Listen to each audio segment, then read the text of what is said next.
Before we talk about playing the game, we need to make sure the game is running at full speed. Changed runs at 60 frames per second, and it was made using RPG Maker. It is a resource hog and doesn't play well with other applications. When you are running Changed, I recommend closing all other applications, especially other programs playing videos. If you must keep other windows open, I recommend minimizing them. A good section of the game to test if your game is running smoothly is the cat chase room. The cat room is a good test because it has so many boxes on screen. If you see the game becoming choppy here, you're losing time because the game is running slower. When the game is choppy like this, it will drop player inputs in addition to running slower. That is really bad. This gives you a slower time and more often than not gets you killed. Counterintuitively, running the game in full screen actually gives worse performance compared to running the game in a window. Be sure to play in windowed mode. So in summary, play in windowed mode, close all the programs to get the game to run at a smooth 60 FPS. The last tip I have for optimizing the game is to restart the game between runs. The longer the game is open, the slower the game runs. So restarting the game keeps it fast and responsive.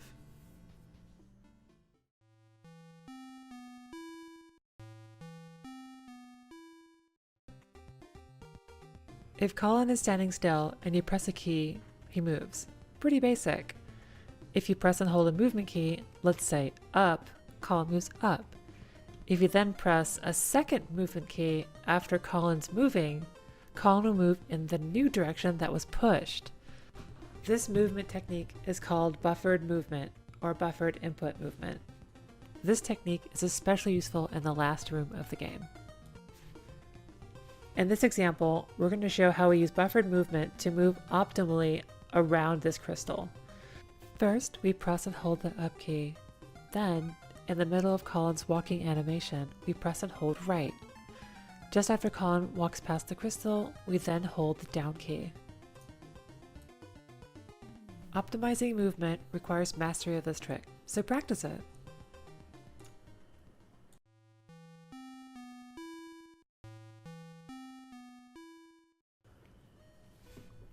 So in Change there are many different box puzzles that you must overcome to run the game, and there is a trick called box clipping.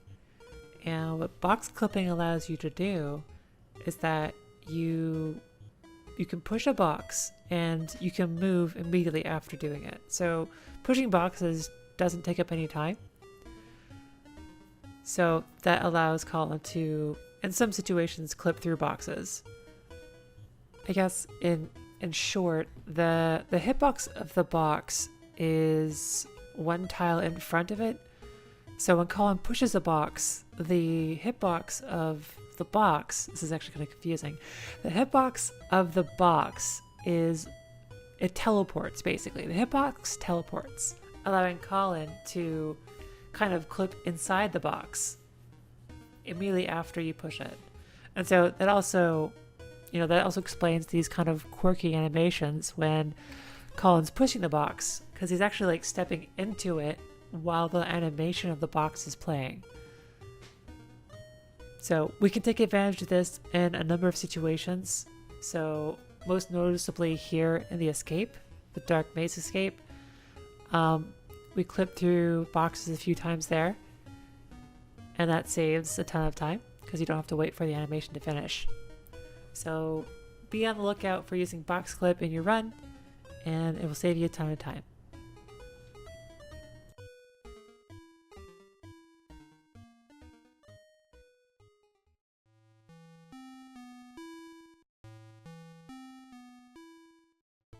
In Changed, it seems like the enemies cheat.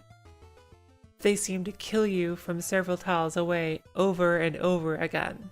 Enemies will often move completely randomly, and other times move logically and predictably. And sometimes, when they're next to you, no matter what, you can't get away from them. So what's up with the enemies in Changed? Let me tell you.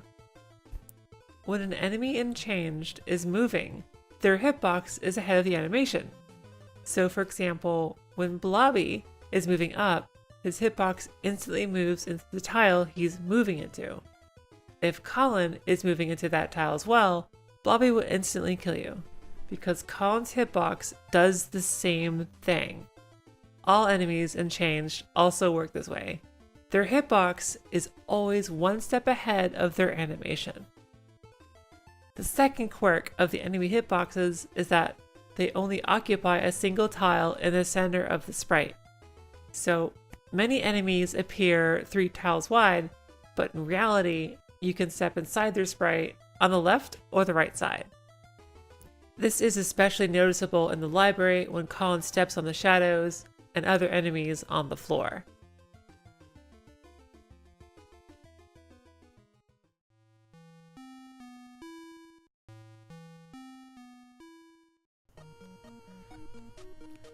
So the first trick of the speedrun is called Blob Skip, and it was discovered by myself, CatVolts. So how the trick works is that you don't wait for Blobby to fall in the vent in the room, which is the intended route.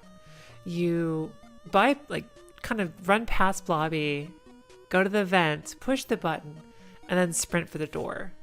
So, and there is a dialog box that pops up while you're pushing the button, and you basically just have to get lucky. This trick is all about RNG.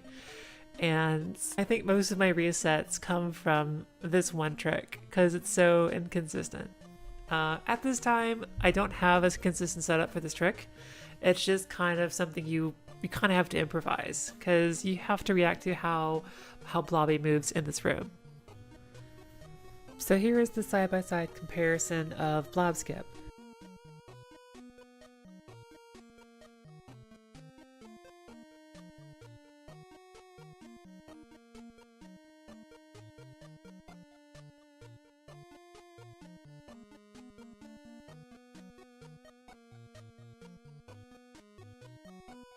Blob Skip, on average, saves about 5.5 seconds. So good luck, farm the RNG, and get the run.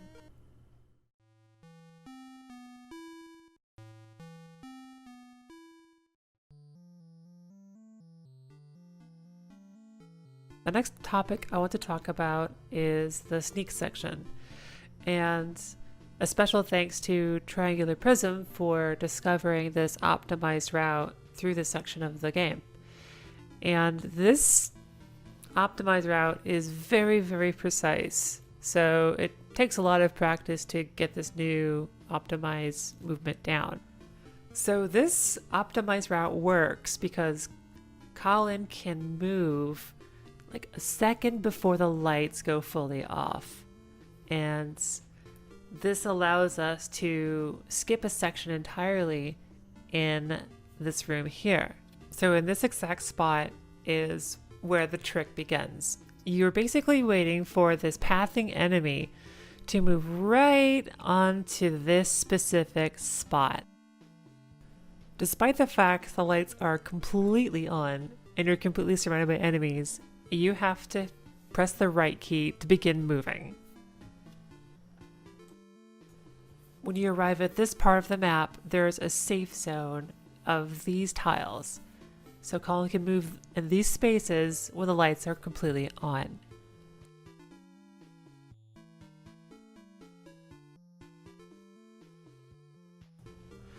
When you arrive here, wait until the lights cycle off, then enter through the door. This causes the light cycle in the next room to glitch out. Glitching out the light cycle gives you a double dark cycle in this room, and Colin can walk all the way up into this point here. This is the end of Prism's route, and the last part of this room is combining routes of tbotter, or aka Torchic, and myself. At this point, you run straight to the right, and you want to walk around the monster that's on the ground there. After that, juke these two guys and head to the exit. So that's all I have time for in part 1 of this series. Part 2 will be coming out shortly. I hope that this inspires new runners to run this game. It's a lot of fun. And a special thanks to Prism, TriangularPrism, tbotter, and all of the other runners in speedrun.com, sorry. Yeah, part 2 is coming out next, and it will cover skips in the pretty much just the rest of the game.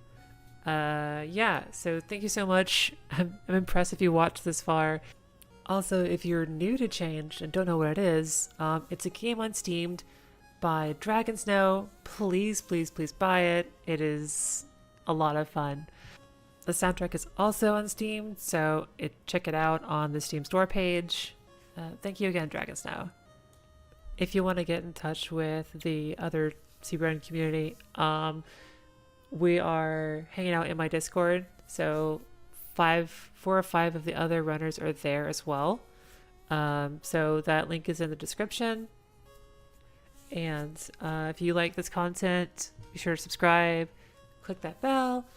And I also stream the speedrun on Twitch, so I plugged it a few times in the video, but yeah, cat is my Twitch, so check that out. Thank you so much, and I'll see you in the next video.